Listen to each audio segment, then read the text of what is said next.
We don't need no poker face. Da da da da da da da. Oh.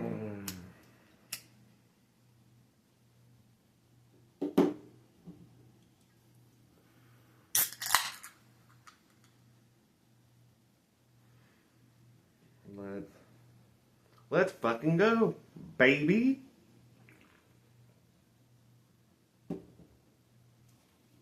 Back to our story. Oh, there goes bookmark. Chapter 3, The Dominant Primordial Beast. The dominant primordial beast was strong in buck, and under the fierce conditions of the trail life it grew and grew. Yet it was a secret growth. His newborn cunning gave him poise and control. He was too busy adjusting himself to the new life to feel at ease. And not only did he pick fights, but he avoided... Wait a minute. He was just too busy adjusting himself to the new life to feel at ease. And not only did he not pick fights, but he avoided them whenever possible. A certain deliberateness characterized his attitude. He was not prone to rashness and precipitate action.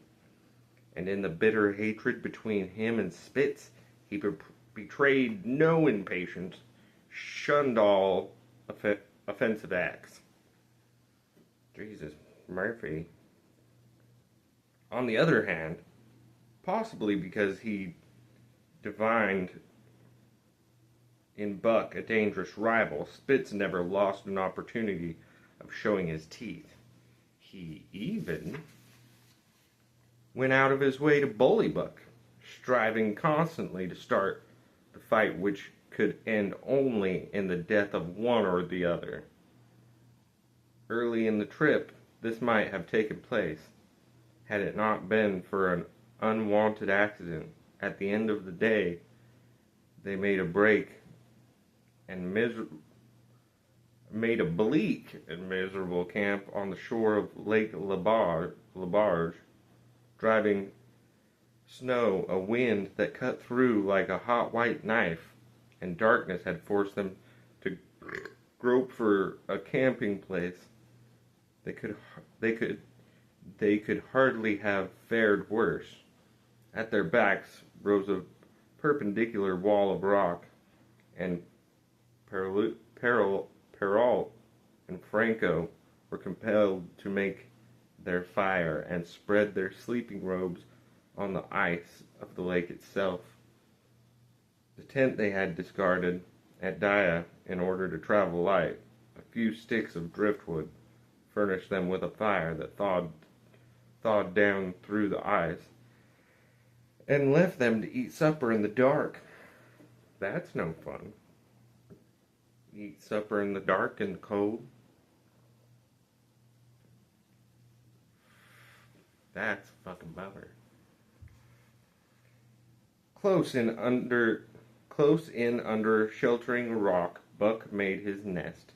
So snug and warm was it that he was loath to leave it.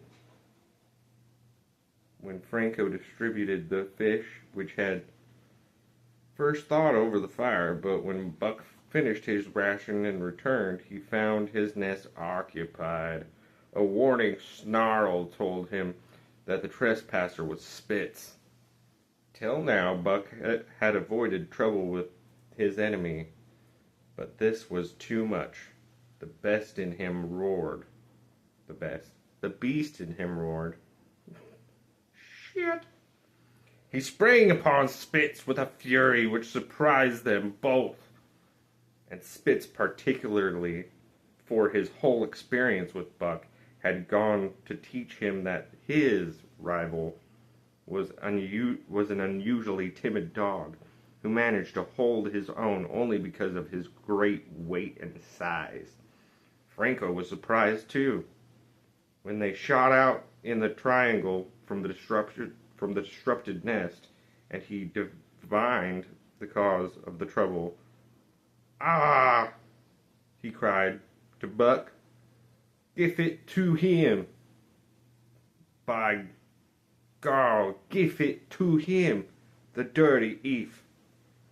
Spitz was equally willing.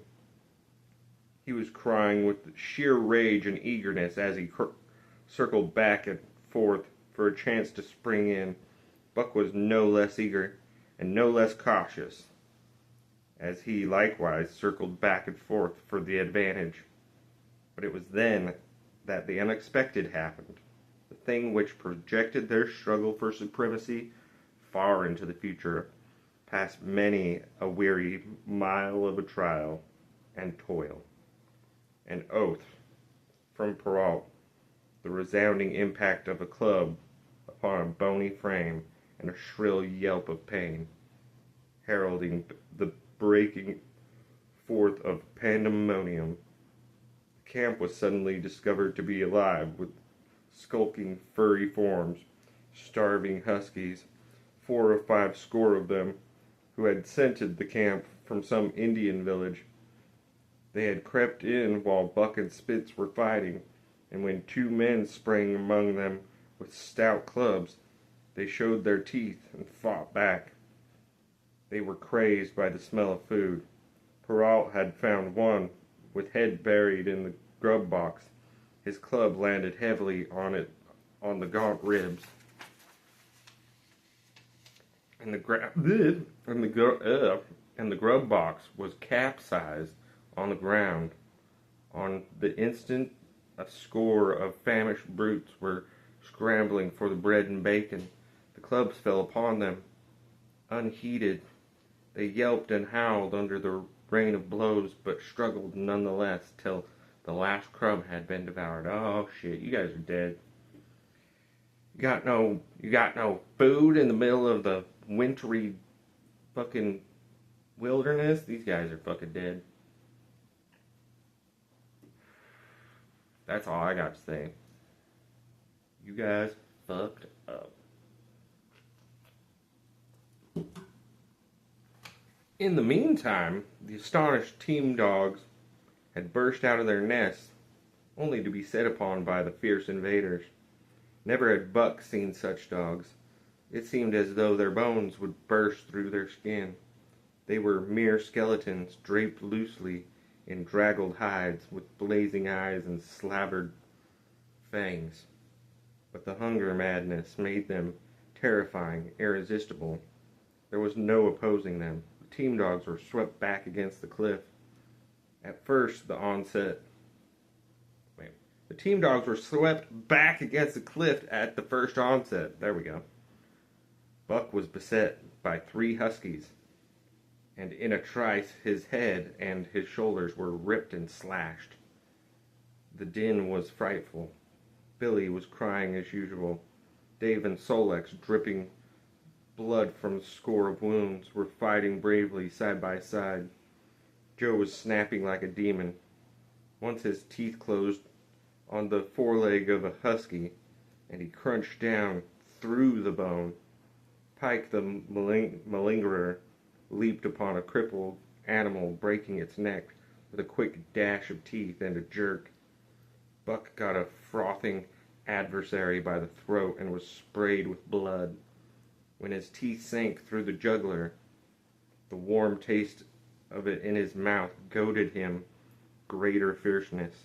He flung himself upon another, and at the same time felt teeth sink into his own throat. It was Spitz, the treacherously attacking from the side. This book is a lot more violent than I remember.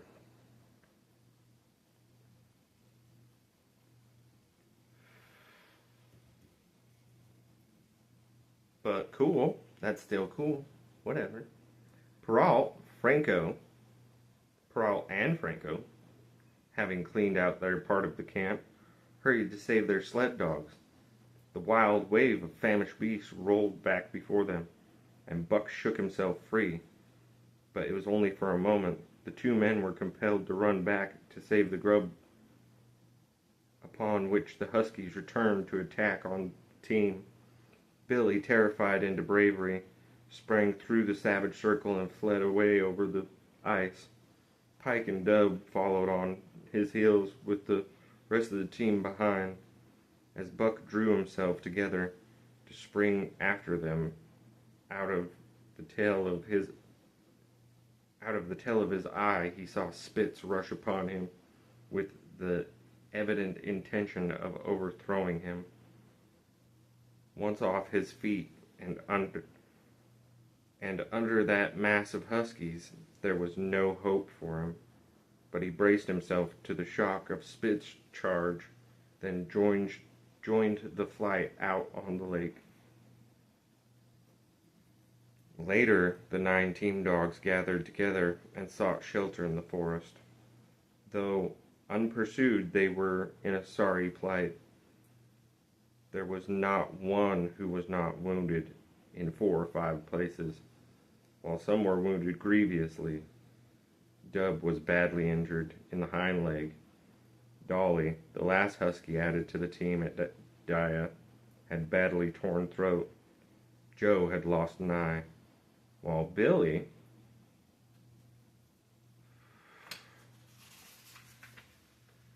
the good-natured, with an ear chewed and rent to ribbons, cried and whimpered throughout the night. At daybreak they limped warily back to camp to find the marauders had gone, and the 2 men in bad tempers. Fully half their grub supply was gone. The huskies had chewed through the sled lashings and canvas coverings. In fact, nothing, no matter how remotely eatable, had escaped them. They had eaten a pair of Perrault's moose-hide moccasins, chunks out of the leather traces, and even 2 feet of lash from the end of Franco's whip. He broke from a mournful contemplation of it to look over his wounded dogs. "Ah, my friends," he said softly, "maybe it make you mad dog. Does many bites. Maybe all mad dog. Sacre dame. What you think, Perrault?" The courier shook his head dubiously. With 400 miles of trail still between them and Dawson, he could ill afford to have madness break out among his dogs. 2 hours of cursing and exertion got the harness into shape, and wound-stiffened team was under way, struggling painfully over the hardest part of the trail they had yet encountered, and for that matter, the hardest between them and Dawson. The 30-mile river was wide open. Its wild waters defied the frost, and it was in the eddies only and in the quiet places that the ice held it all. 6 days of exhausting toil were required to cover those 30 terrible miles, and terrible they were, for every foot of them was accomplished at the risk of the life to dog and man. A dozen times Perrault, nosing the way, broke through the ice bridges, being saved by a long pole he carried, which he held so that it fell each time across the hole made by his body. But a cold snap was on the thermometer, registering 50 below zero, and each time he broke through, he was compelled for very life to build a fire and dry his garments. Nothing daunted him. It was because nothing daunted him that he had been chosen for government courier. He took all manner of risks, resolutely thrusting his little weazened face into the frost and struggling on. From dim dawn to dark, he skirted the frowning shores on rim ice that bent and crackled underfoot, and on which they had dared not halt. Once the sled broke through with Dave and Buck, and they were half frozen and all but drowned by the time they were dragged out. The usual fire was necessary to save them. They were coated solidly with ice, and the two men kept them on the run around the fire, sweating and thawing so close that they were singed by the flames. At another time, Spitz went through, dragging the whole team after him, up to Buck, who strained backwards with all his strength, his forepaws on the slippery edge, and the ice quivering and snapping all around them. But behind him was Dave, likewise straining backward, and behind the sled was Franco, pulling it till his tendons cracked. Again the rim of ice broke away before and behind, and there was no escape except up the cliff. Perrault scaled it by a miracle, while Franco prayed for just that miracle. And with every thong and sled lashing, and the last bit of the harness rove into a long rope, the dogs were hoisted one by one to the cliff crest. Franco came up last, after the sled and load. Then came the search for a place to descend, which descent was ultimately made by the aid of a rope, and night found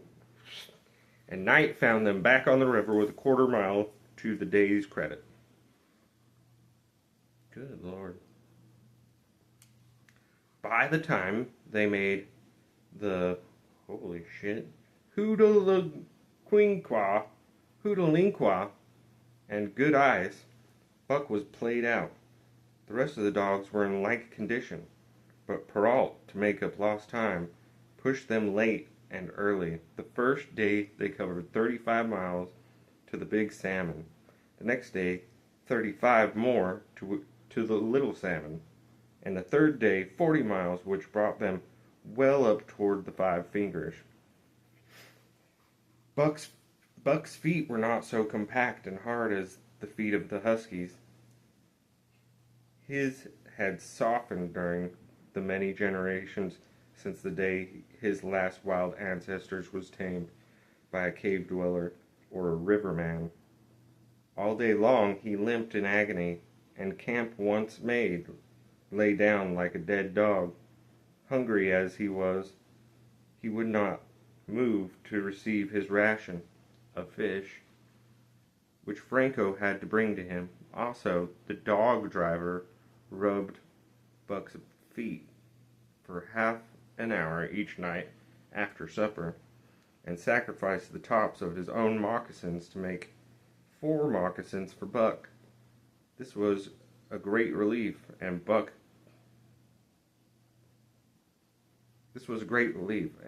caused even the weazened face of Perrault to twist itself into a grin one morning when Franco forgot the moccasins, and Buck lay on his back, his 4 feet waving appealingly in the air, and refused to budge without them. Later, his feet grew hard on the trail, and the worn-out footgear was thrown away. That's super cute. This guy made dog booties in the late 1800s. That's fucking adorable. At the Pelly one morning, as they were harnessing up, Dolly, who had never been conspicuous for anything, went suddenly mad. She announced her condition by a long, heart-breaking wolf howl that sent every dog bristling with fear, then sprang straight for Buck. He had never seen a dog go mad, nor did he have any reason to fear madness. Yet he knew that here was the horror, and fled away from it in panic. Straightway he raced with Dolly, panting and frothing, one leap behind. Nor could she gain on him, so great was his terror, nor could he leave her, so great was her madness. He plunged through the wooded breast of the island, flew down to the lower end, crossed back channel filled with rough ice to another island, gained a third island, curved back to the main river, and in desperation started to cross it. And all the time, though he did not look,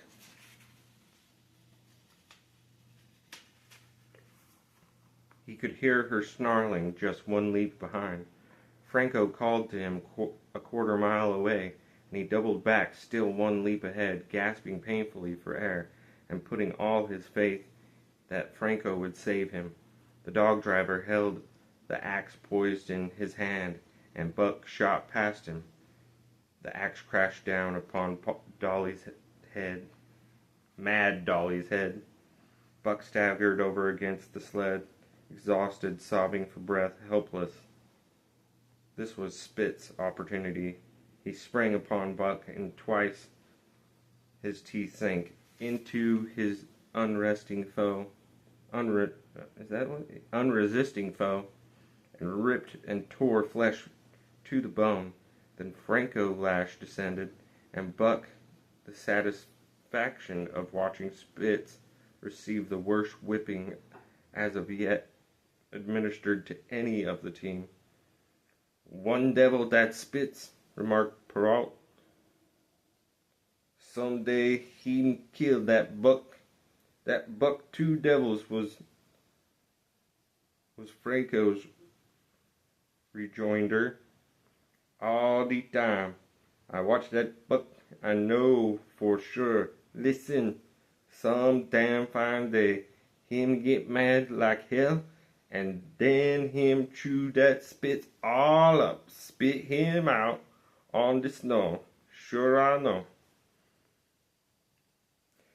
From then on, it was war between them. Spitz, as a lead dog, acknowledged master of the team, felt his supremacy threatened by the strange Southland dog, and strange Buck was to him for many of the Southland dogs he had known. Not one had shown up worthily in camp and on the trail. They were all too soft, dying under the toil of the frost and starvation. Buck was the exception. He alone endured and prospered, matching the husky in strength, savagery, and cunning. He was a masterful dog, and what made him dangerous was the fact that the club of the man in the red sweater had knocked all blind pluck and rashness out of his desire for mastery. He was preeminently cunning, and could bide his time with patience. That was nothing less than primitive. It was inevitable that the clash for leadership should come. Buck wanted it. He wanted it because it was his nature, because he had been gripped tight by that nameless, incomprehensible pride of the trail and trace, that pride which holds dogs in the toil to the last gasp, which lures them to die joyfully in the harness, and breaks their hearts if they are cut out of the harness. This was pride of Dave as wheel dog, of Solix as he pulled with all his strength, the pride that laid hold of them at break camp, transforming them from sour and sullen brutes into straining, eager, ambitious creatures. The pride that spurred them on all day and dropped them at pitch of camp at night, letting them fall into gloomy unrest and uncontent. This was the pride that bore up in Spitz and made him thrash the sled dogs who blundered and shrieked in the traces or hid away at harness up time in the morning. Likewise, it was this pride that made him fear Buck as a possible lead dog, and this was Buck's pride too. Yes, yes. Everybody finds their self-worth from their job for some reason. Let's fucking go!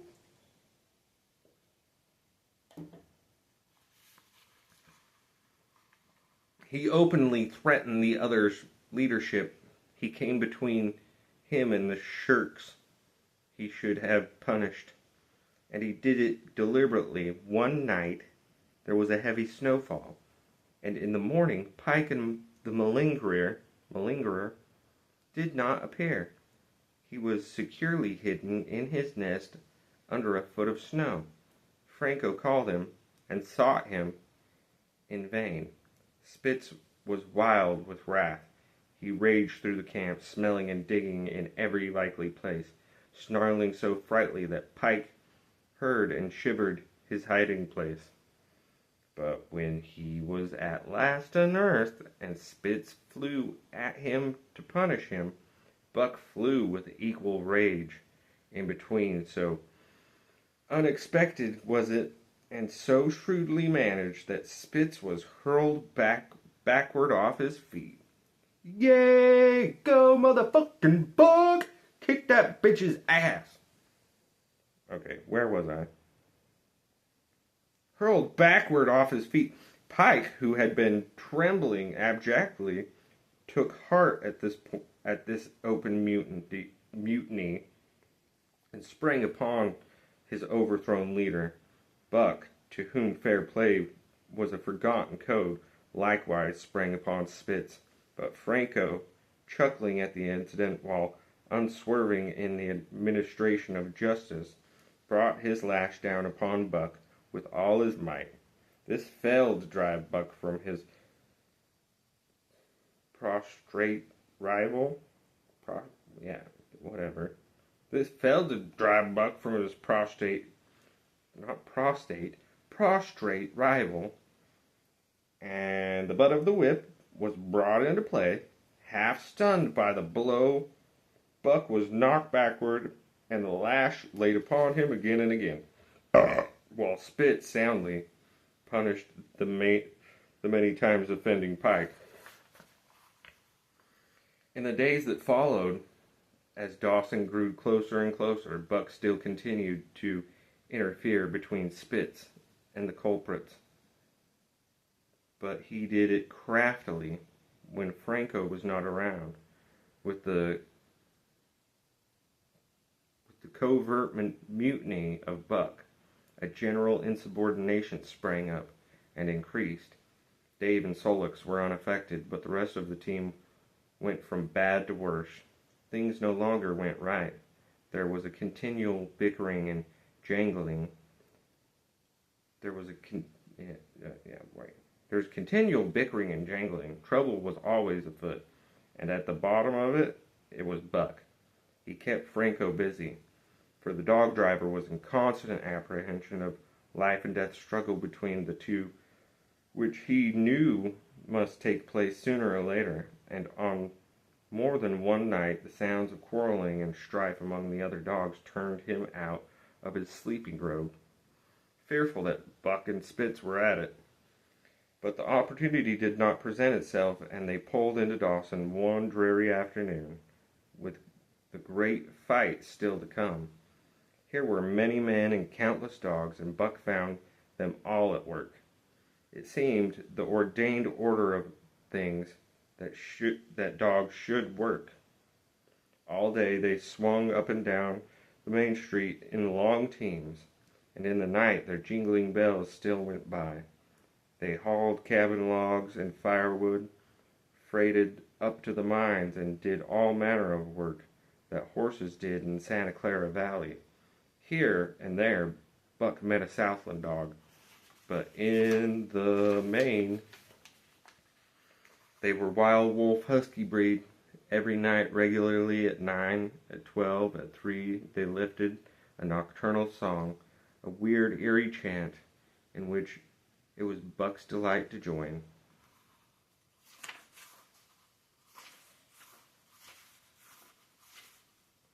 Good God. Oh, I might have to fucking take a little break here. Fuck's sake. I'm getting a little googly-eyed. With the aurora borealis flaming coldly overhead, or the stars leaping in the frost dance, and the land numb and what the fuck? With the aurora borealis flaming coldly overhead, or the stars leaping in the frost dance, and the land numb and frozen under its pall of snow, this song of the huskies might have been the defiance of life, only it was pitched in minor key, with long-drawn wailing and half-sobs, and was more the pleading of life, the articulate travail of existence. It was an old song, old as the breed itself, one of the first songs of the younger world, in a day when songs were sad. It was invested with woe of unnumbered generations. This oh my goodness!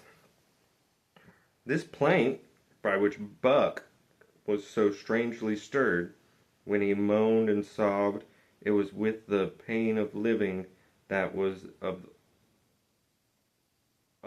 old the pain of his wild fathers, and the fear and mystery of the cold and dark that was to them fear and mystery, and that he should be stirred by it marked the completeness with which he harked back through the ages of fire and roof to the raw beginnings of life in the howling ages. 7 days from the time they pulled into Dawson, they dropped down the steep bank by the barracks to the Yukon Trail and pulled for Dia and Saltwater. Perrault was carrying dispatches, if anything more urgent than those he had brought in. Also, the travel pride had gripped him, and he proposed to make the record trip of the year. Several things favored him in this. The week's rest had recuperated the dogs and put them in thorough trim. The trail had broken into the country, was packed hard by later journeyers, and further, the police had arranged in 2 or 3 places deposits of grub for dog and man, and he was traveling light. Yeah, let's take a little break. Oh shit. Let's take a little break. 'Cause my eyes are googling.